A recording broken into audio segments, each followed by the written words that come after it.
ನಮಸ್ಕಾರ ಸ್ನೇಹಿತರೆ, ದೇವಿಸ್ ಕೆಫೆ ಚಾನೆಲ್ಗೆ ಸ್ವಾಗತ. ಇವತ್ತು ನಾವು ಅವಲಕ್ಕಿ ಉಪ್ಪಿಟ್ಟು ಮಾಡೋಣ. ಅದಕ್ಕೊಂದು ಈರುಳ್ಳಿ ಹಚ್ಚಿಟ್ಕೊಂಡಿದ್ದೀನಿ, 2 ಹಸಿಮೆಣಸಿನಕಾಯಿ, ಸ್ವಲ್ಪ ಕರಿಬೇವಿನ ಸೊಪ್ಪು, ಸ್ವಲ್ಪ ಕಡಲೆಕಾಯಿ ಬೀಜ, ಉದ್ದಿನಬೇಳೆ, ಕಡಲೆಬೇಳೆ, ಕೊತ್ತಂಬರಿ ಸೊಪ್ಪು. ಈಗ ಹೇಗೆ ಮಾಡೋದು ಅಂತ ನೋಡೋಣ. ಚಟ್ಪಟ್ ಅಂತ 2 ನಿಮಿಷದಲ್ಲಿ ಆಗ್ಬಿಡುತ್ತೆ. ಸ್ಟವ್ ಹಚ್ಚಿ ಬಾಣಲಿ ಇಟ್ಟು ಸ್ವಲ್ಪ ಎಣ್ಣೆ ಹಾಕೋಣ. ಎಣ್ಣೆ ಬಿಸಿ ಆಗಿದ ತಕ್ಷಣ ಸಾಸಿವೆ ಹಾಕೋಣ. ಸಾಸಿವೆ ಸಿಡಿತಾ ಇದ್ದಂಗೆನೆ ಕಡಲೆಕಾಯಿ ಬೀಜ ಹಾಕೋಣ. ಕಡಲೆಕಾಯಿ ಬೀಜ ಸ್ವಲ್ಪ ಒಂಚೂರು ಎಣ್ಣೆಲಿ ಬಾಡಿದ ತಕ್ಷಣ ಹಸಿರು ಮೆಣಸಿನ್ಕಾಯಿ ಹಾಕೋಣ.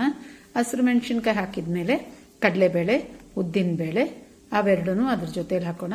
ಅದು ಹಾಕಿ ಅದೊಂದು ಸ್ವಲ್ಪ ಒಂಚೂರು ಫ್ರೈ ಆಗಿದ ತಕ್ಷಣ ನಾವು ಹಚ್ಚಿಟ್ಕೊಂಡಿದ್ದಂಥ ಕರಿಬೇವಿನ ಸೊಪ್ಪು ಹಾಕೋಣ.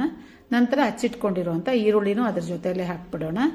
ಎಲ್ಲ ಚೆನ್ನಾಗಿ ಸ್ವಲ್ಪ ಎಣ್ಣೆಯಲ್ಲಿ ಫ್ರೈ ಆಗಿ ಕಲರ್ ಚೇಂಜ್ ಆಗುತ್ತೆ. ಆಗ ರುಚಿಗೆ ತಕ್ಕಷ್ಟು ಉಪ್ಪು ಮತ್ತು 1/4 ಚಮಚ ಅಷ್ಟು ಅರಿಶಿನ ಪುಡಿ ಹಾಕೋಣ.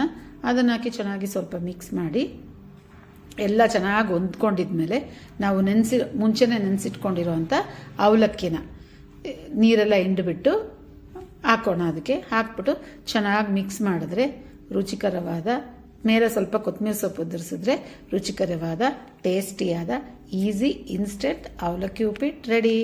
ನೀವು ಟ್ರೈ ಮಾಡಿ ಹೇಗಿದೆ ಅಂತೇಳಿ ದೇವಿಸ್ ಕೆಫೆ ಯೂಟ್ಯೂಬ್ ಚಾನಲ್ ಸಬ್ಸ್ಕ್ರೈಬ್ ಮಾಡಿ, ಲೈಕ್ ಮಾಡಿ, ಶೇರ್ ಮಾಡಿ, ತಪ್ಪದೆ ಕಮೆಂಟ್ ಮಾಡಿ. ಬಾಯ್ ಸ್ನೇಹಿತರೆ.